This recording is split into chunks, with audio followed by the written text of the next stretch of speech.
गरुडाची दुसरी भरारी. हिमालयाच्या बर्फाच्छादित पर्वतरांगांमध्ये एक विशाल गरुड राहत होता. त्याचे नाव होते अर्जुन. त्याची ताकद, वेग आणि धाडस पाहून संपूर्ण जंगल त्याचा आदर करीत असे. तो इतका उंच उडत असे की इतर पक्ष्यांना तो फक्त आकाशातला एक छोटासा ठिपका दिसायचा. लहान पक्षी त्याच्याकडे पाहून स्वप्ने पाहायचे. तरुण गरुड त्याला आपला आदर्श मानायचे. जंगलातील प्राणी त्याच्या धैर्याच्या गोष्टी सांगायचे.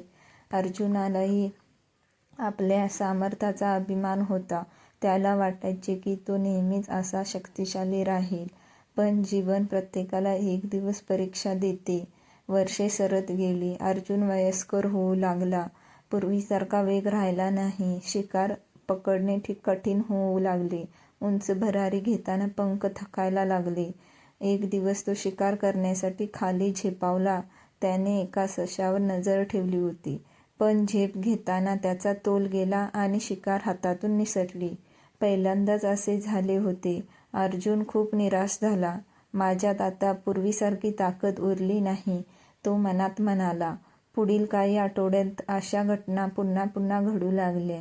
तो अधिक चिडचिडा आणि एकटा होत गेला. ज्या आकाशावर त्याने आयुष्यभर राज्य केले होते तेच आकाश आता त्याला परके वाटू लागले. एक संध्याकाळी तो एका उंच कड्यावर बसून सूर्यास्त पाहत होता. आकाश लालसर झाले होते. थंड वारा वाहत होता. तेवढ्यात एक छोटा चिमणा त्याच्याजवळ येऊन बसला. गरुडराज, तुम्ही इतके दुःखी का दिसत आहात? चिमण्याने विचारले. अर्जुनने हसण्याचा प्रयत्न केला, पण त्याच्या डोळ्यांतील वेदना लपल्या नाहीत. कारण मी आता पूर्वीसारखा राहिलो नाही, तो म्हणाला. चिमणा काही क्षण शांत राहिला.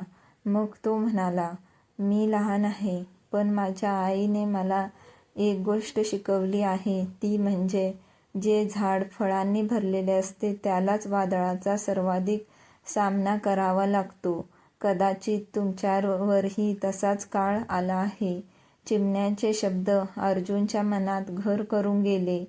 त्या रात्री त्याला झोप लागली नाही. तो सतत विचार करत राहिला. पहाटे सूर्य उगवला तेव्हा त्याने एक निर्णय घेतला. तो हार मानणार नव्हता. त्याने स्वतःला पुन्हा घडवायचे ठरवले. पुढील काही दिवस तो दररोज पहाटे उठू लागला. आधीसारखे मोठे लक्ष्य न ठेवता तो लहान लहान प्रयत्न करू लागला. पहिल्या दिवशी तो फक्त एका डोंगरावरून दुसऱ्या डोंगरावर उडाला. दुसऱ्या दिवशी थोडे जास्त. तिसऱ्या दिवशी आणखी थोडे. सुरुवातीला त्याला खूप त्रास झाला. शरीर दुखायचे, पंख थकायचे. अनेक वेळा त्याला वाटायचे की हे सर्व व्यर्थ आहे.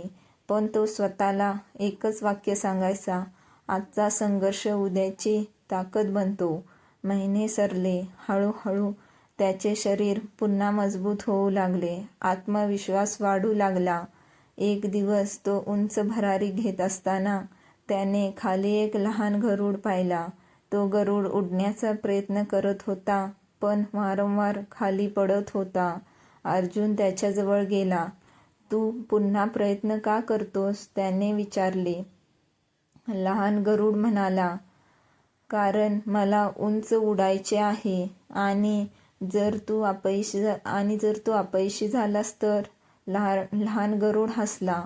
मग मी पुन्हा प्रयत्न करेन. त्या उत्तराने अर्जुन थक्क झाला. त्याला जाणवले की ज्या गोष्टीची तो स्वतःला आठवण करून देत होता तीच गोष्ट हा छोटा गरुड जगत होता. काही दिवसांनी जंगलावर एक भयंकर वादळ आले. काळे ढग आकाशभर पसरले. विजांचा कडकडाट सुरू झाला. वाऱ्यांचा वेग इतका होता की अनेक पक्षी घरट्यात लपून बसले. सर्वजण घाबरले होते. पण अर्जुन एका उंच कड्यावर उभा होता. त्याने आकाशाकडे पाहिले.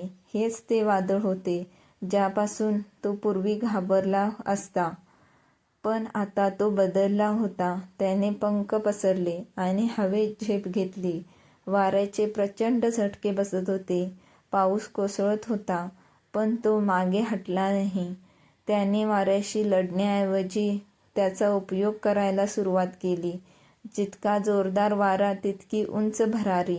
हळूहळू तो ढगांच्या वर पोहोचला आणि मग एक अद्भुत दृश्य त्याच्यासमोर आले. खाली भीषण वादळ होते, पण वर चमकणारा सूर्य होता. सोन्यासारखे प्रकाश किरण ढगांवर पडत होते. त्या क्षणी अर्जुनच्या डोळ्यात आनंदाश्रू आले. त्याला जीवनाचा मोठा धडा मिळाला. वादळ कायमचे नसते, पण वादळातून मिळालेली ताकद कायमची असते. तो पुन्हा जंगलात परतला. आता त्याला लोक त्याच्या ताकदीसाठी ओळखत नव्हते, ते त्याला ओळखत होते कारण त्याने संकटावर मात केली होती, कारण तो पडूनही पुन्हा उभा राहिला होता, कारण त्याने परिस्थितीला दोष न देता स्वतःला बदलले होते. त्या दिवसानंतर जंगलातील प्रत्येक लहान पक्ष्याला एकच गोष्ट शिकवली जाऊ लागली. जर गरुड वादळाच्या वर उडू शकतो, तर आपणही आपल्या अडचणींवर मात करू शकतो. कथेचा बोध एवढाच आहे की जीवनात प्रत्येक व्यक्तीच्या वाटेला संघर्ष, अपयश आणि कठीण प्रसंग येतात. काही लोक त्या प्रसंगामुळे तुटून जातात, तर काही लोक त्या प्रसंगामुळे अधिक मजबूत बनतात. यशस्वी व्यक्ती ती नसते जी कधीच हरत नाही. यशस्वी व्यक्ती ती असते जी प्रत्येक पराभवानंतर पुन्हा उभी राहते. कथा आवडल्यास लाईक करा, शेअर करा आणि चॅनलला सबस्क्राईब करा.